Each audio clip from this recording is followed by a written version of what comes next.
A paz do Senhor, sejam bem-vindos a mais uma leitura bíblica. Hoje estaremos lendo João, capítulo 9 e 10.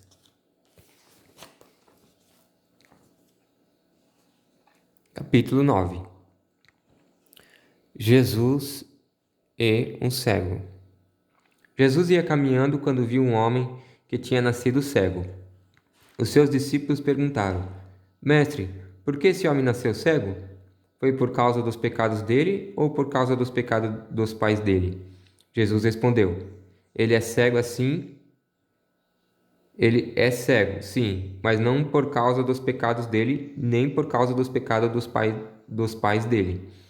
É cego para que o poder de Deus se mostre nele.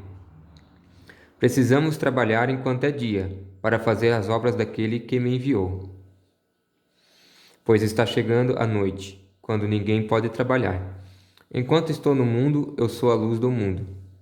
Depois de dizer isso, Jesus cuspiu no chão, fez um pouco de lama com a saliva, passou a lama nos olhos do cego e disse: Vá lavar o rosto no tanque de Siloé. Este nome quer dizer aquele que foi enviado. O cego foi, lavou o rosto e voltou vendo. Os seus vizinhos e as pessoas que costumavam vê-lo pedindo esmola perguntavam: Não é este o homem que ficava sentado pedindo esmola? É, diziam alguns. Não, não é, mas é parecido com ele, afirmavam outros. Porém, ele dizia: Sou eu mesmo. Como é que agora você pode ver? Perguntaram. Ele respondeu: O homem chamado Jesus fez um pouco de lama, passou a lama nos meus olhos e disse: Vá ao tanque de Siloé e lave o rosto. Então eu fui, lavei o rosto e fiquei vendo. Onde está esse homem? Perguntaram. Não sei, respondeu ele. Os fariseus fazem perguntas. Então levaram aos fariseus o homem que havia sido cego. O dia em que Jesus havia feito lama e curado o homem da cegueira era um sábado. Aí os fariseus também perguntaram como ele tinha sido curado. Ele pôs lama nos meus olhos, eu lavei o rosto e agora estou vendo, respondeu o homem. Alguns fariseus disseram: O homem que fez isso não é de Deus, porque não respeita a lei do sábado. E outros perguntaram: Como pode um pecador fazer milagres tão grandes? E por causa disso houve divisão entre eles. Então os fariseus tornaram a perguntar ao homem: Você disse que ele curou você da cegueira. E o que é que você diz dele? Você diz que ele curou você da cegueira. E o que é que você diz dele? Ele é um profeta, respondeu o homem. Os líderes judeus não acreditavam que ele tinha sido cego e que agora podia ver. Por isso chamaram os pais dele e perguntaram: Este homem é filho de vocês? Vocês dizem que ele nasceu cego? E como é que agora ele está vendo? Os pais responderam: Sabemos que ele é o nosso filho e que nasceu cego, mas não sabemos como é que ele agora pode ver e não sabemos também quem foi que o curou. Ele é maior de idade. Perguntem e ele mesmo poderá explicar. Os pais disseram isso porque estavam com medo, pois os líderes judeus tinham combinado expulsar da sinagoga quem afirmasse que Jesus era o Messias. Foi por isso que os pais disseram: ele é maior de idade. Perguntem a ele. Então os líderes judeus chamaram pela segunda vez o homem que tinha sido cego e disseram: Jure por Deus que você vai dizer a verdade. Nós sabemos que esse homem é pecador. Ele respondeu: Se ele é pecador, eu não sei. De uma coisa eu sei: eu era cego e agora vejo. O que foi que ele fez a você? Como curou você da cegueira? Tornaram a perguntar. O homem respondeu: Eu já disse, e vocês não acreditaram. Por que querem ouvir isso outra vez? Por acaso vocês também querem ser seguidores deles? Então eles o xingaram e disseram: Você é que é seguidor dele. Nós somos seguidores de Moisés. Sabemos que Deus falou com Moisés, mas este homem, nós nem mesmo sabemos de onde ele é. Ele respondeu: Que coisa esquisita! Vocês não sabem de onde ele é, mas ele me curou. Sabemos que Deus não atende pecadores, mas ele atende os que o respeitam e fazem a sua vontade. Desde que o mundo existe, nunca se ouviu dizer que alguém tivesse curado um cego de nascença. Se esse homem não fosse enviado por Deus, não teria podido fazer nada. Eles disseram: Você nasceu cheio de pecado, e é você que quer nos ensinar? Eles disseram: Você nasceu cheio de pecado, e é você que quer nos ensinar? E o expulsaram da sinagoga. A cegueira espiritual. Jesus ficou sabendo que tinham expulsado o homem da sinagoga. Foi procurá-lo, e quando o encontrou, perguntou: Você crê no Filho do Homem? Ele respondeu: Senhor, quem é o Filho do Homem para que eu creia nele? Jesus disse: Você já ouviu. É ele que está falando com você. Eu creio, Senhor, disse o homem, e se ajoelhou diante dele. Então Jesus afirmou: Eu vim a este mundo para julgar as pessoas, a fim de que os cegos vejam e que fique cego os que veem. Alguns fariseus que estavam com ele ouviram isso e perguntaram: Será que isso quer dizer que nós também somos cegos? Se vocês fossem cegos, não teriam culpa, mas Jesus respondeu: Se vocês fossem cegos, não teriam culpa, respondeu Jesus. Mas, como dizem que podem ver, então continuam tendo culpa. Capítulo número 10. Jesus, o pastor verdadeiro. Jesus disse: Eu afirmo a vocês que isto é verdade. Quem não entra no curral das ovelhas pela porta, mas pula o muro, é um ladrão e bandido.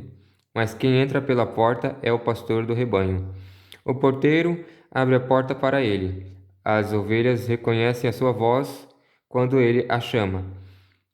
quando ele as chama pelo nome, e ele as leva para fora do curral.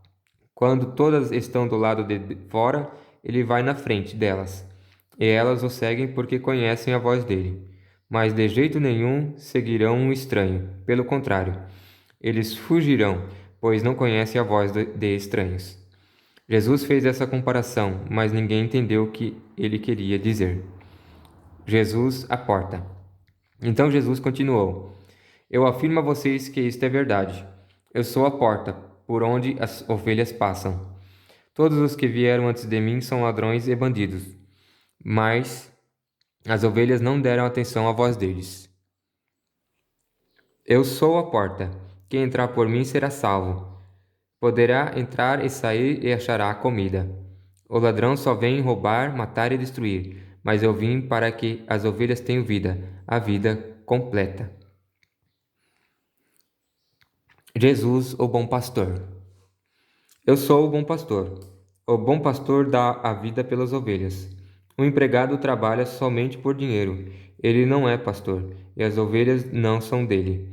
Por isso, quando vê um lobo chegando, ele abandona as ovelhas e foge. Então o lobo ataca e espalha as ovelhas. O empregado foge porque trabalha somente por dinheiro e não se importa com as ovelhas. Eu sou o bom pastor. Assim como o Pai me conhece e eu conheço o Pai, assim também conheço as minhas ovelhas, e elas me conhecem. E estou pronto para morrer por elas. Tenho outras ovelhas que não estão neste curral. Eu preciso trazer essas também, e elas ouvirão a minha voz. Então elas se tornarão um só rebanho com um só pastor. O Pai me ama porque eu dou a minha vida para recebê-la outra vez. Ninguém tira a minha vida de mim, mas eu a dou por minha própria vontade.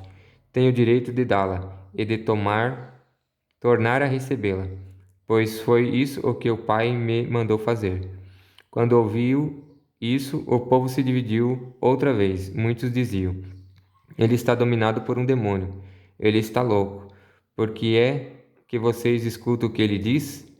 Outros afirmavam: Quem está dominado por um demônio não fala assim. Será que um demônio pode dar vista aos cegos? O povo rejeita Jesus.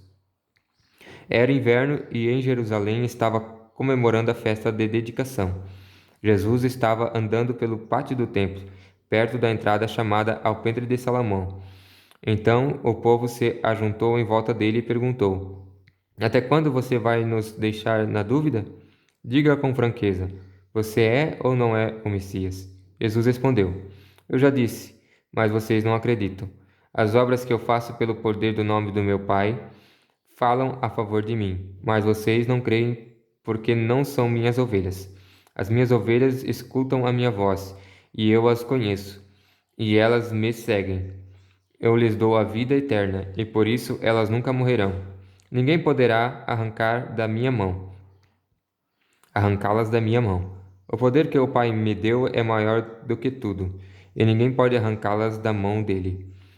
Eu e o Pai somos um.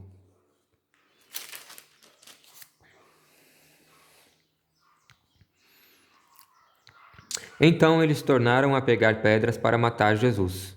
E ele disse: Eu fiz diante de vocês muitas coisas boas que o Pai me mandou fazer. Por causa de qual delas vocês querem me matar? Eles responderam: Não é por causa de nenhuma coisa boa que queremos matá-lo, mas porque ao dizer isso você está blasfemando contra Deus. Pois você, que é apenas um ser humano, está se fazendo de Deus. Então Jesus afirmou: Na lei de vocês está escrito que Deus disse: Vocês são deuses. Sabendo que as Escrituras Sagradas sempre dizem a verdade, e sabemos que, de fato, Deus chamou de deuses aqueles que receberam a sua mensagem. Quanto a mim, o Pai me escolheu e me enviou ao mundo. Então, por que vocês dizem que blasfemo contra Deus quando afirmo que sou filho dele? Se não faço o que o meu Pai manda, não creio em mim. Mas se eu faço e vocês não creem em mim, então creio pelo menos nas coisas que faço. E isso para que vocês fiquem sabendo de uma vez por todas que o Pai vive em mim e que eu vivo no Pai. A essa altura tentaram novamente prendê-lo, mas Jesus escapou das mãos dele. Ele voltou de novo para o lado leste do rio Jordão. Foi para o lugar onde João Batista tinha batizado antes e ficou lá. E muita gente ia vê-lo, dizendo: João não fez nenhum milagre, mas tudo o que ele disse sobre Jesus é verdade. E naquele lugar muita gente creu em Jesus. Essa foi a leitura de hoje. A paz do Senhor.